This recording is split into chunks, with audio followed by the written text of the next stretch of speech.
Okay, so we have a guest this week that I'm really excited to have on, really excited to have a conversation with. I know Pat is, and just from talking to him over the phone, seems like our guest, two-time, back-to-back Stanley Cup champion, current goalie for the Ottawa Senators, from Thunder Bay, Ontario, 8 hours from where we're recording right here in Winnipeg, Matt Murray. Welcome to the Slangin The Bizkit podcast, episode 63. Thanks for coming on. Looking forward to chatting with you guys today. Yeah, we're looking forward to it, man. It's a privilege and it's a pleasure to have you on. I was curious, I guess the first thing to ask is, anytime we have a guest on, try to do like a little bit of research to be a little bit educated. I know we usually shoot first and ask questions later, but I was looking, and there's like nothing online of you for like podcast appearances, media appearances. Like you search Matt Murray, like nothing comes up except for like the Matt Murray from uMass Amherst, which we'll get into later. But you don't really do much media, do you? No, I mean, I get a lot of media during the season, so I guess I get my fix then. But no, I haven't done too many podcasts. I did one a couple of years ago, I think, with some guys from Vaughn, back when I was wearing Vaughn gear. But other than that, never really been approached to do it, to be honest. So I'm glad we were able to connect, and hopefully we can talk a little shop here and have some fun. Yeah, I'm kind of shocked at that people aren't interested to get you on maybe on a podcast. But like you said before we started recording, we talked about earlier in the week, is that you're a hard guy to get a hold of. You're very hard to approach and hard to reach. Yeah, sometimes by design. But I haven't I haven't been on social media much at all in the last couple of years. I got rid of most of them, actually, deleted all my accounts for the most part, and I think I still have an Instagram, but I never go on there. So, if you don't have my number, it's definitely hard to get a hold of me, for sure. Why is that? Do you were you just sick of it, or do you find it's a distraction, or just kind of negative?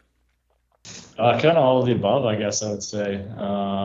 Plus now I got 2 young kids, a lot of things that I can do to keep me busy that take up a lot of time and energy. So honestly, I don't have time to do it much anymore. And I definitely noticed that, it definitely can be a big distraction. I know early in my career, I would definitely, go on little stretches where I would need to, take it right off, especially like in the playoffs.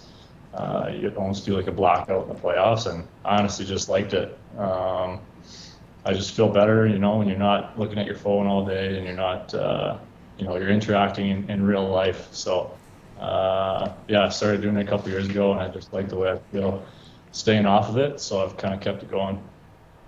You find it more like you're almost like more present in the moment. Like you put the phone away, you disconnect from the outside world online, and like the moment you're in, whether it's you're out to dinner with the missus, you're spending time with friends, you're really in that moment enjoying it, and it's a good memory, as opposed to just let's take a picture, let's take a video, let's make a memory like that actually lasts in the mind, as opposed to on a camera roll. Yeah, I would agree with that 100%. I think that's very well said. I try to stay in the moment as much as possible, especially when I'm socializing out to dinner, whatever the case may be. I just think, that's how we're meant to communicate. So I find a lot of stuff can get lost in translation too online, and it's just not a great way to communicate, and definitely a bit of a waste of time too, in my opinion. So I just prefer to, like I said, enjoy real life, and I got a lot going on in my world right now to keep me busy. So I don't really need much else going on. Before I ask the next question, I just want to point out, ignore the sunglasses. I'm having bad allergies, and my eyes are just watering every 5 minutes, so I'm gonna wear these. But I was curious of your opinion on just like hockey, I guess, media in general. Like you said, you get a lot of it in the season. Like, can that be a lot to deal with while you're trying to focus on your game? Like maybe you have a bad game, and then all of a sudden the media is all over you, and whether it's an interview or social media, like, can that be a lot to deal with, and how do you deal with that? It's a difficult way to communicate, I think, and it's difficult to get your point across, and to really make your point when they're basically just looking for sound bites and, one sentence quotes. So it can be challenging for sure, but it's part of the game. It's a skill that you need to develop, I think. And I've definitely been caught saying the wrong thing in the past, I'm sure. Maybe been taken advantage of a couple of times by some reporters or whatever the case may be. But it's definitely a skill, and I think I'm a little better at it now, but I wouldn't say I'm very good at it in general. Yeah, and not to name names or point the finger or anything, but do you feel sometimes that maybe, obviously everybody's trying to pay their bills, right? Your job to pay the bills is to stop the puck. The media's job is to try to find anything that you say, write a headline, like you said, that one sentence, that title that they click on to pay the bills, sell some ads, and you're trying so hard not to give them anything because you say one thing, oh, maybe the D-man lost the guy backdoor. It's not my fault, right? I had the first 2 saves. But then they take that, they run that through the paper. Now you're the bad guy. They're trying to paint you as the villain, and now you're coming into the GM's office, and it's like, fuck, why did I say that? Like, I'll just give you, you know what, we're just trying to make the saves, trying to keep us in the game. Just give them the straight BS so that they can't run your name through the paper. Yeah, there's a bit of that for sure. I think, you're never going to throw a guy under the bus or anything like that. So a lot of times, reporters will kind of try to bait you, and that's part of their job. They're a huge part in, I think, kind of bolstering interest around the game too. So the fact that they may, kind of sensationalize some things, or maybe, use a lot of, hyperbole in some instances. I think that's good for the game. That's part of what the media does. You just got to be aware of it, and don't take it personally. If you do say something that they take out of context, sometimes you just gotta kind of let it go. And most of the time, especially if it has to do with a teammate, I guarantee that your teammates are never gonna think that you willingly threw a guy under the bus, because nobody does that.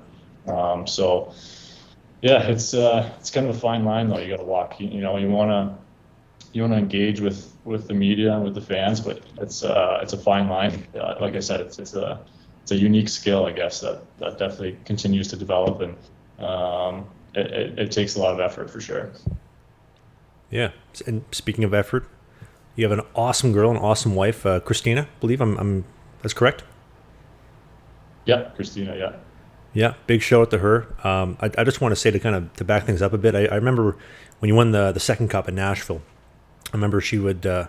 She's like your number one fan. Like, it's almost. I'm almost kind of jealous that, like, I got my woman. She's awesome, great supporter. But it's like, man, you got an awesome woman, an awesome mother, an awesome wife in your life who's supporting you through everything, through thick and thin. And also shout out to her, because she's the one who put us in touch and put us in contact. And this is how this podcast is happening. So big shout out to her.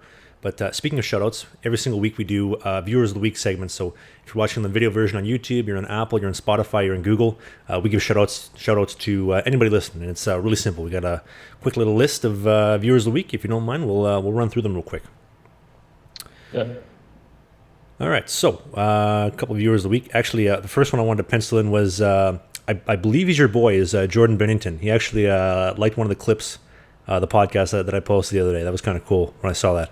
But we got Chris. Chris says, never played hockey a single day in my life, but found the podcast and love it. Shout out to you, Chris. We got Francis McDonald, recently found the podcast. We got Jack Hudak. We got Francesco. We got Irfan. We got Philip from Sweden, says, I love milk. Shout out to you, buddy. I wonder if that's oat milk or dairy milk. We got Steve, crushed 6 episodes this week. We got Alex, listened since episode 13. Rich from Edmonton wants to see Pat go play in Europe, maybe coming up in the future. We got Jesper Rudin from Sweden. We got Caleb Dune. We got Tristan Peters, Maya Summers. We got Jackson Robinson, and he's got a mullet. Loving it, the Billy Ray look. We got Francis McDonald. He found the podcast. Podcast helped him stay positive on his weight loss journey. Lost 80 pounds, so shout out to you, my friend. We have Abby Wayne. She's a girl. She says, I listen to the podcast. Just want to say that there are plenty of women out there who do. And she's been listening since April and found the podcast on TikTok. So shout out to you, Abby. Happy to have you on board. And our final viewer of the week, we got Max from the Yukon. Says he works heavy equipment machinery driving through the Yukon. So I'm assuming on a job site. So if you want to be viewer of the week, you just send me a DM, send Pat a DM, and we'll pencil you in for viewer of the week. Appreciate the support as always. Speaking of which, I'm curious. What are you driving these days, Matt? Because I know just over text we're talking about you're kind of splitting time between Muskoka, Ottawa. You're a big kind of like lake life fishing kind of guy. I'm curious what you're driving. I had a rough idea what you're driving, but I'm curious. Yeah, right now I got the Northern Boy souped up F-150. Kind of get it all done truck.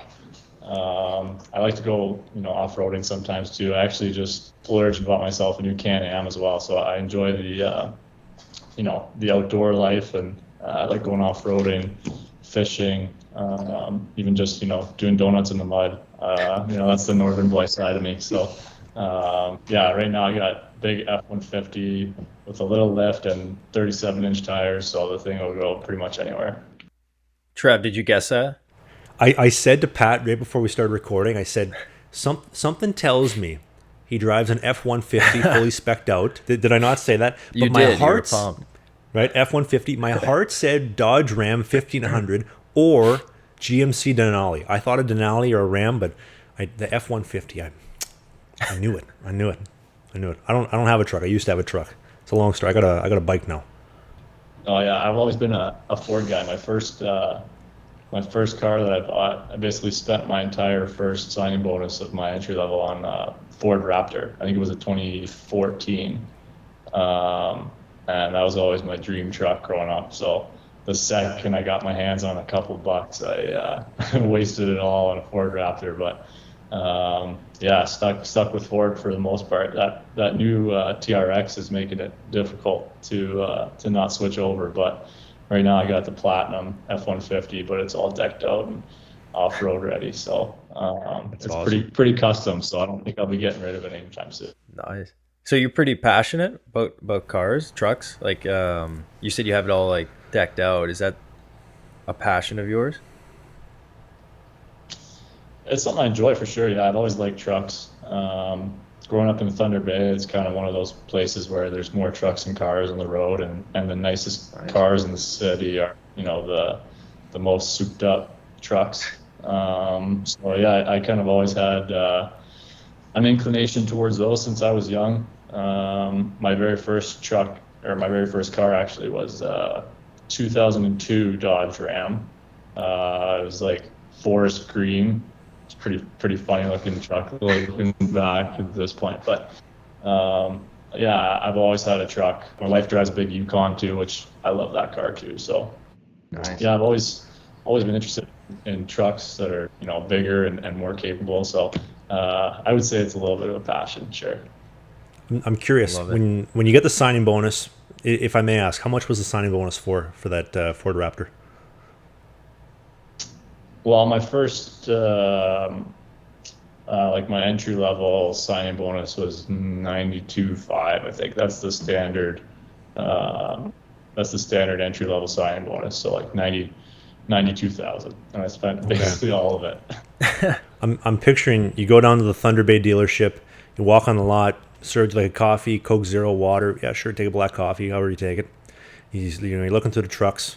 I like this one. I like the Ram. Or no, actually no. I like the Raptor. Let's go with the Raptor. How much miles does it get per gallon? It gets, I don't know, about 10. I want less. I want 7. Give me 7. No, give me 6. Give me 6 miles to the gallon. No, I mean, it was a little bit different than that, but it's kind of similar. It was actually, I was in Wilkes-Barre at the time, so Pittsburgh's farm team. So it was my first year pro, so I've been 20. And I needed a car, so I had to get something. And obviously I had an affinity for souped up trucks, so it took me a while to find it. Actually, I had to look around a bunch of dealerships, and I had to really seek it out. So it was not a good decision financially, but I had that truck for a few years and absolutely loved it, and then ended up trading it in. So I'm happy at least I got to say that I was able to buy myself my dream vehicle growing up. That's awesome. And did you sell the Raptor after you got the F-150? So I had Range Rover in between too, but I didn't like the Range Rover at all. kind of everything would break on it. The windshield would always break, and they'd charge you a fortune to replace those windshields because it's like some fancy windshield or something from England. It drove really nice. It was like a sports car. It was the size of an SUV, but everything would break and just became too much of a hassle. And I missed having a truck, so I gave it back, and that's when I got the F-150 Platinum. Awesome. But I know we're not a trucking podcast, but I'm curious. F-150 Lightning, the Tesla Cybertruck. What do you think? If I had the money, I'd probably buy a Cybertruck, but I don't have a quarter just sitting in the bank. But man, those look like some nice trucks. Yeah, I don't know, man. I would have a hard time picking between those two. I would probably go off the wall if you're talking electric. I would go off the wall and get the new Hummer. I think that one seems like the best electric truck that I've seen. Best looking one too, I think. But I'm not at electric yet. My lifestyle doesn't really support electric vehicles just yet with the range and stuff like that. I would need a lot more range before I dove into one of those. Yeah. I'm curious. So you're out in Muskoka. There's not many, I guess, electric charging stations or super centers out there? No, not that I know of. I'm not too sure, but for right now, I'm sticking with old reliable gasoline engine. So getting out into the woods and going off-roading and stuff like that too, I get a little worried running out of battery or something like that. I don't know what would happen there, but just a little bit more reliable. You know what I saw on TikTok the other day was it was kind of along those lines, and maybe my phone was listening to me talk about like Teslas and gas prices and stuff, and it started recommending me this stuff. But it was a guy, I guess he's living kind of out in the woods, not Muskoka, but kind of like the similar type of area, and he's got a Tesla, and he was talking about how there's no supercharging centers, all that kind of stuff. So what he does, in the back of the trunk, he's got a gas-powered generator with a plug-in, and he plugs the generator into the charging outlet. So he pours gas into the gas generator, and it generates electricity for the car when he's out in the woods. There you go. Yeah, he's finding a way to beat the system, I guess. But kind of defeats the purpose of it at the end of the day. I don't know. Maybe as they get more and more popular, everybody's gonna have a port in their garage or at every grocery store or whatever the case may be. So just not quite there yet, but it's heading that way. When I think of the generators, I think of you know who Larry Enticer is? Old Larry Enticer? No, I don't recognize the name. He's the guy who was viral on YouTube a couple of years ago. He's got the mullet, the jean jacket, the denim, and he's the guy on the sled. He's like, just gonna send it. Good day, gonna be a good day. You know that guy? Okay, yeah. I remember that. I didn't know his name though.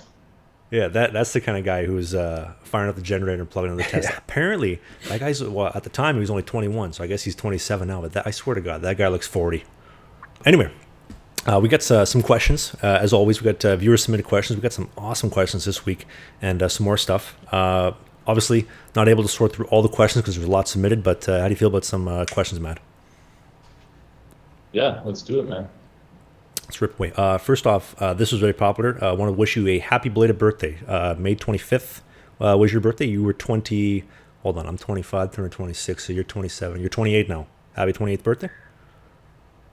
Thank you, man. Appreciate it. No problem. There we go. Anything special you did for your birthday, by the way? Went out fishing, played some golf, and then just hung out with the family.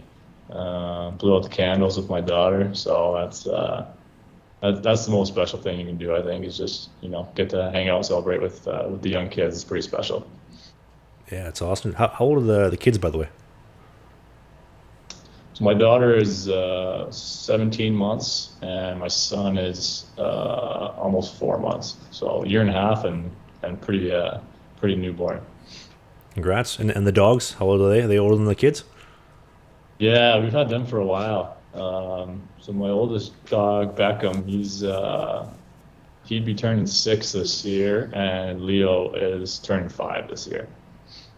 And some big boys, like we were talking about before the podcast, 150 or 180, 160 pounds. Some big boys. Oh yeah, they're big. They're big fellas for sure.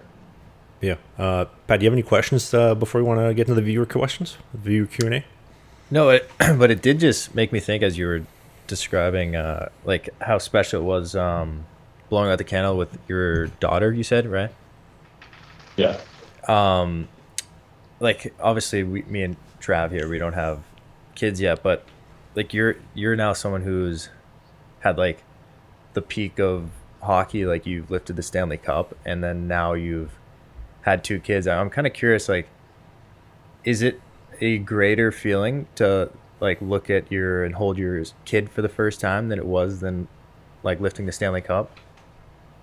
Yeah, for sure. It's hard to describe to somebody who hasn't had kids. I don't know if you guys plan on having kids or not, but um, it's literally like the most rewarding thing I think you can do. I think as a person, as a man, just having a little one to be responsible for and to take care of, and watching them grow up, even a year and a half doesn't seem like a lot of time, but my daughter, she's starting to turn into a real person now, and starting to, she's running around, and yeah, it's incredible. Nothing will ever compare to that. Raising the cup is great, don't get me wrong, but it pales in comparison to holding. My daughter was my firstborn, and holding her for the first time was that's like the meaning of life right there, in my opinion. So nothing will ever really compare to that.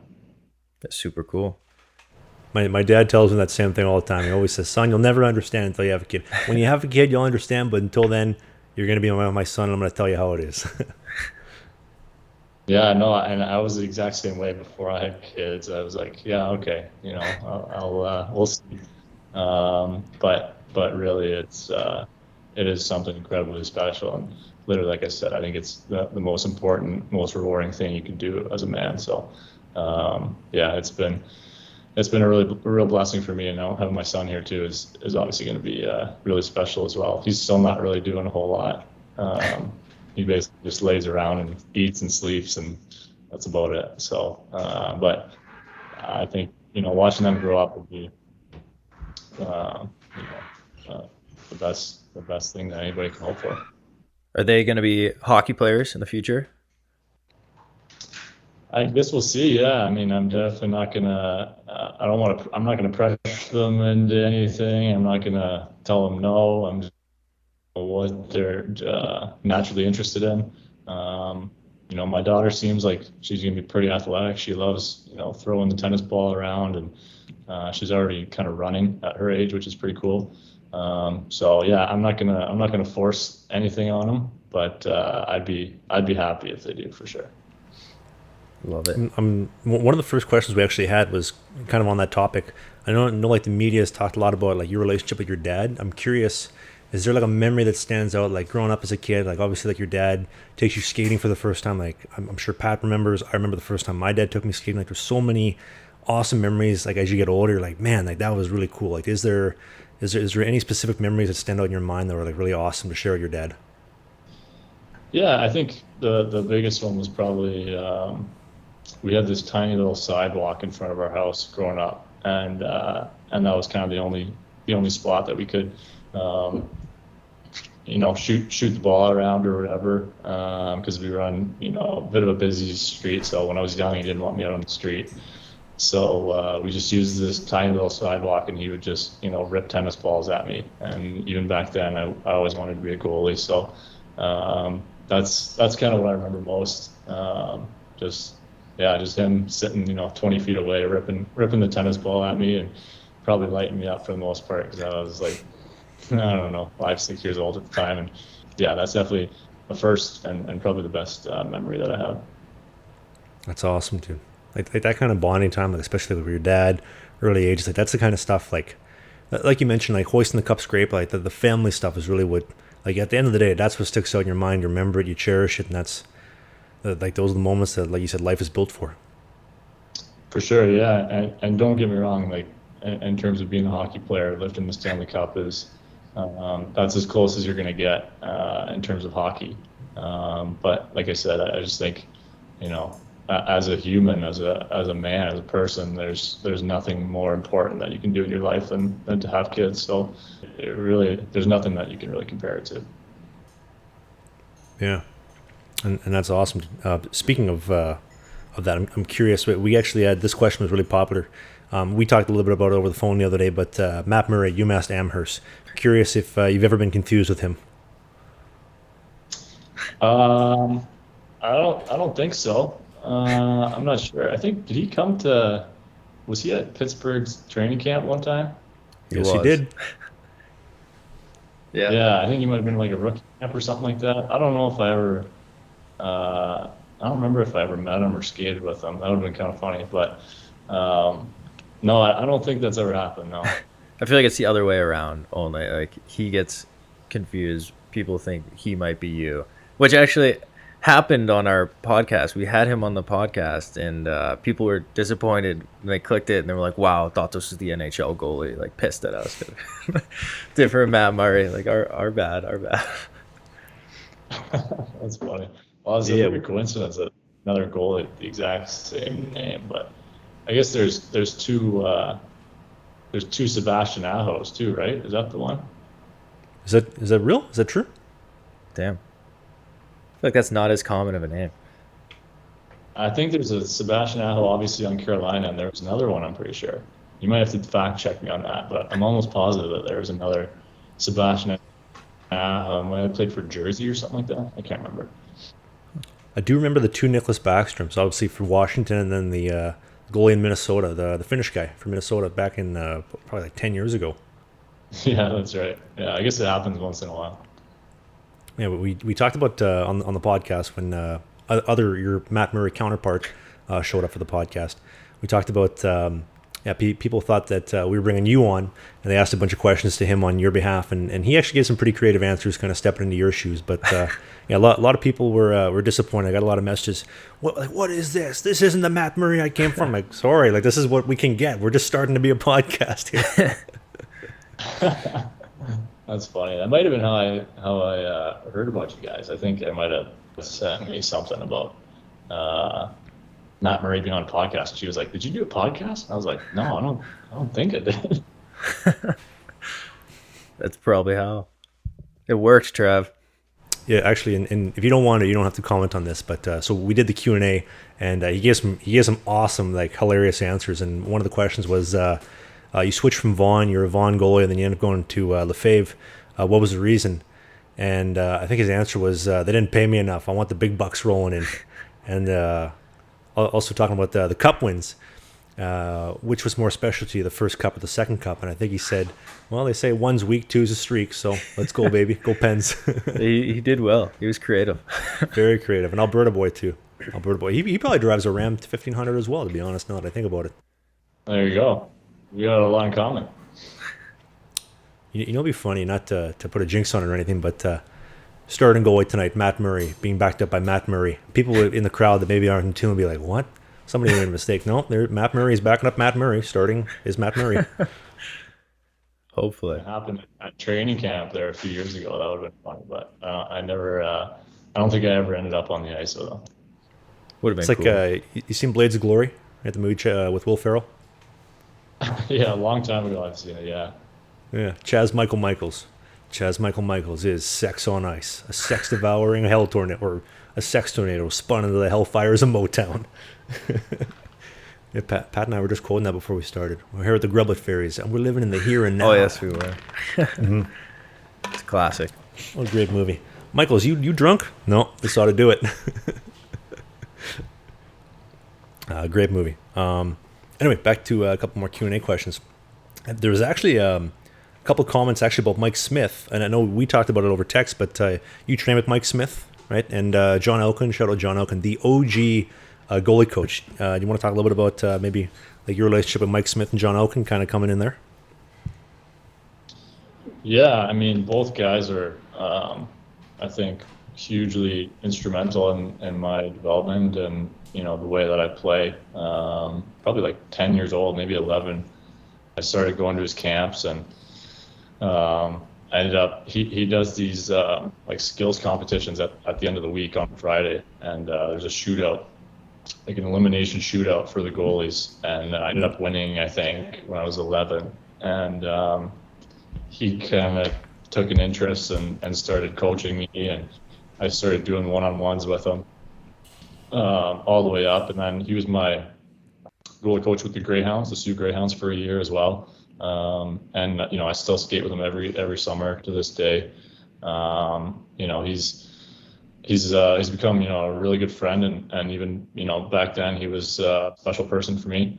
And Mike Smith too. I skated with Mike Smith. Johnny was coaching the two of us kind of on the ice at the same time, and that was very early in my career.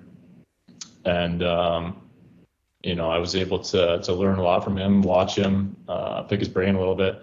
He would always answer my questions. I'm sure I got pretty annoying at certain points, being a young kid who just wanted to make it, and I'm sure I was talking his ear off, but he was always super helpful. And even even now I can still text Smitty anytime, and he's always up for giving me some advice. And obviously he's been a lot in his career, and he's been so successful, and he's still playing and playing as well as he did this year at his age. I think he's 40 now, I think, right? And that's amazing. Speaks to his athleticism and his dedication, and how well he takes care of himself. And that's something that I want to do as well. So two guys that were very instrumental for me in my development, and two guys that I'm obviously thankful that I got the chance to get to know and to work with.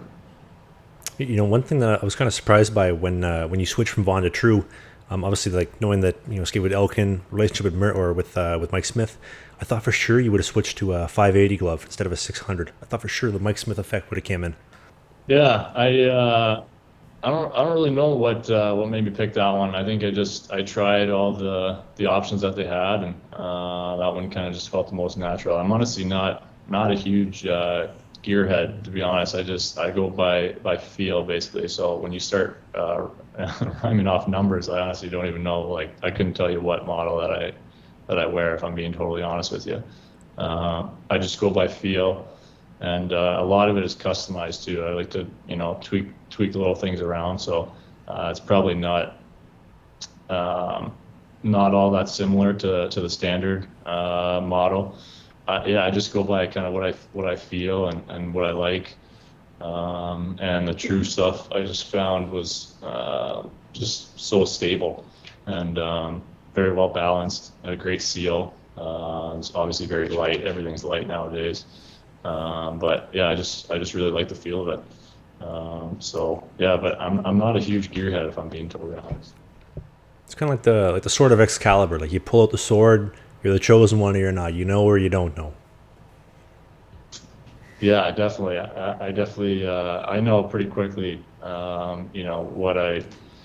I'm gonna like or not like. With sticks for me was a tough one, because I loved the Vaughn before the composite ones were being used. Like, when I was in the American League, and I think my first year in the NHL, I was using those Vaughn foam core. So it was all wood with obviously a foam core, and I love those sticks. Like, I could rip the puck. I could I could put the puck in the air to like the far hash mark, like almost end to end in the air. For whatever reason, the stick just fit my my release perfectly or something. And then they stopped making them, and so then I was scrambling to find what stick I was going to use next, and kind of trying everything. Nothing that I really liked. Warrior was kind of the closest one, so I switched to the Warrior. But the problem nowadays is, if you want a stiffer stick, you got to add more weight to it. And so I basically just like the lightest and the stiffest one that I can find, and now the new Bauer that I'm using right now is like the perfect twig. So finally found the stick that I like, but I can be a little bit picky at times. But again, it's all based on feel and how it feels in my hand. That's the mock, or that's the ultrasonic stick right now? See, I honestly don't even know. I don't know like the names or the model numbers. It's last year's model. I'm trying the new one, I think, this summer. The new one, I think, is the mock. Like, it looks like a player stick in the middle of the bat. Yeah, they've had that cutout for a couple of years. They change it every year, though. They add like more into the cutout. Like, I remember at first it was probably like a good 18 inches of just like cutout stick, and now it's almost like the whole stick is a player stick with a little bit of a like a reinforced face, like the little paddle piece. It's kind of crazy. Like some of the technology, like you think even 10 years ago, like you said, foam cores were everywhere. Nobody wanted composites. Composites were for players, and now it's everything is composite for goalie sticks, and just the technology is incredible. 600 grams for a stick, like it's insane. Yeah, I know, and that's what I like the most about this new Bauer is it's so light, but it's like stiff as a board too, and I can, I like to really lean into it when I shoot whippy. A lot of times it just like kind of flubs off the end of my stick, and I can't even get under it. So, yeah, the new Bauer is finally the one that I've been looking for.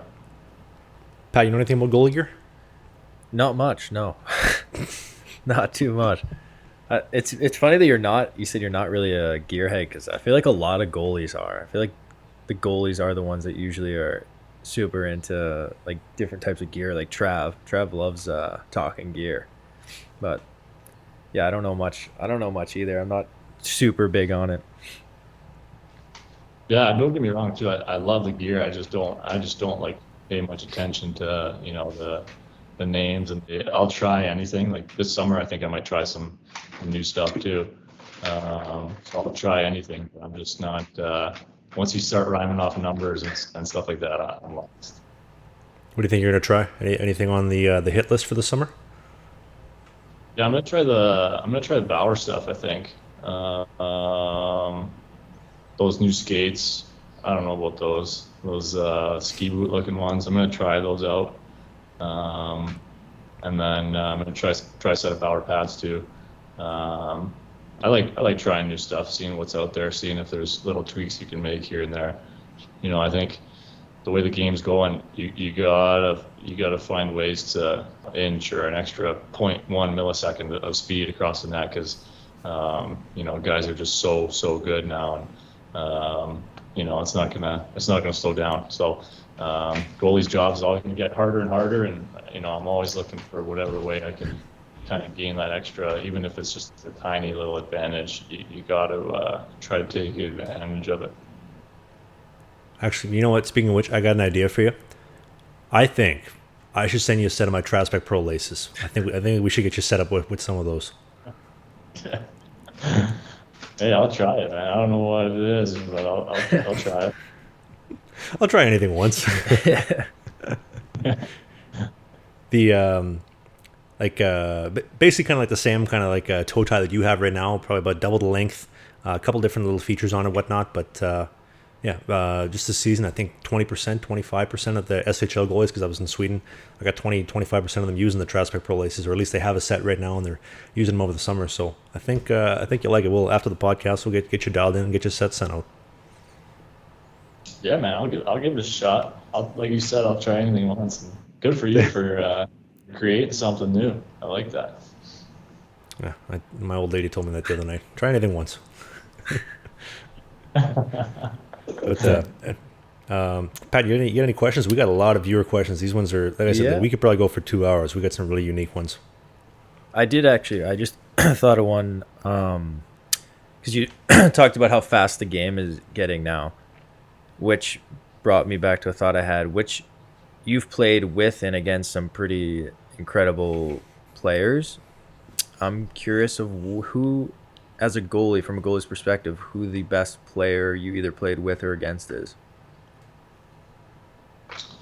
Well, I'm very biased because I got to play with Sidney Crosby. So to me, nobody's ever gonna hold a candle to Sid, just because I know him personally, and not just because of how good of a player he is, but how good of a person he is, how good of a leader that he is. He's a guy that I try to emulate, try to be like him in a lot of ways. He's just kind of the whole package. So I'm biased. Sid is always going to be kind of number one in my book, but only played against him once.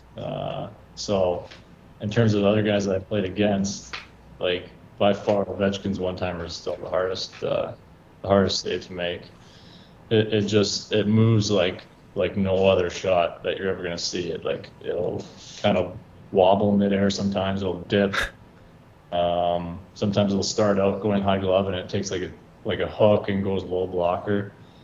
He's got that huge toe curve on his stick, so Damn. off, kind of like a knuckle puck at the time, and sometimes it'll move, it's like a curveball. Sometimes it's almost like a changeup, and sometimes it's a fastball. It's just like it's impossible to read where it's going, and it's coming with such velocity. So yeah, that's Ovechkin is still obviously that's why he's got a Right. million goals, but he's still the hardest guy to stop for sure. Yeah, and he's still scoring 50 goals at like he's like almost 40 now, I think. He's crazy, so that's cool. But one of the best goal scorers ever, for sure. For sure. And dude just buries cokes on the bench like nobody's business. Where's the Dr Pepper he likes? Yeah, I don't know. I think he might like the flat Coke. A lot of guys do that. Like a lot of guys when I first came into the league, right, the flat Coke, they somehow take the fizz out of it. And I think it's all like a placebo effect more than anything. But a lot of guys are doing that. On the bench or Yeah, some guys would do it on the bench. Yeah. damn, that's interesting. Correct me if I'm wrong. I'm just picturing, guy on the bench asks trainer, hey, give me a Dr Pepper, give me a dozer, give me a poser. Crack it open, let it defizz for about 10 minutes, and then just start going. Whether it be Diet Coke, Coke Zero, or a Pepsi. We call Pepsis posers around here. We got Cokes, Coca Cola's a dozer, and then we got Pepsis are the posers, or the Coca Cola posers.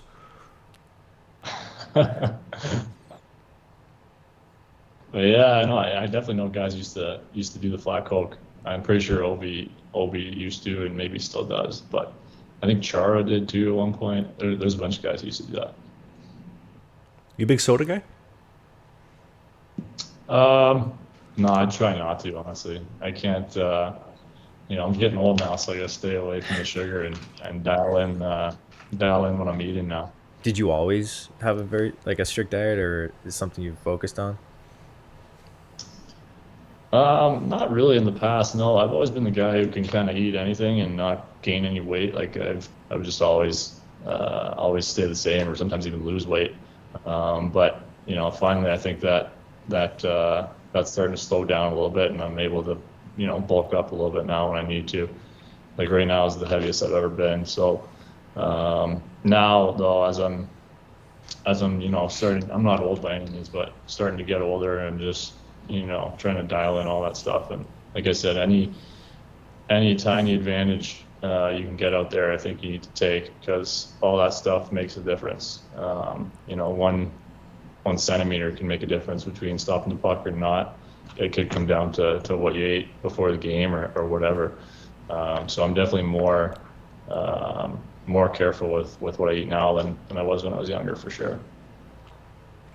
On the advice topic, there was actually a lot of guys who submitted other questions or like little sentiments that was basically along the lines of, and I'm sure you hear this a lot, is, for example, Justin wanted me to say, please tell Matt Murray that he is the guy that made me want to become a goaltender, or like there was countless other submissions like that. But like, what do you say to somebody who says like Matt Murray inspired me to become a goaltender? He made me become a goaltender, put on pads, got me interested in the game. Like, do you have any advice for like a 8-year-old in Thunder Bay, Ontario, or maybe a 12-year-old or even a 25-year-old in Winnipeg? Wow. Well, first of all, I'm flattered to hear that. I had guys like that growing up too, and for me to be that for somebody else sounds pretty crazy to me.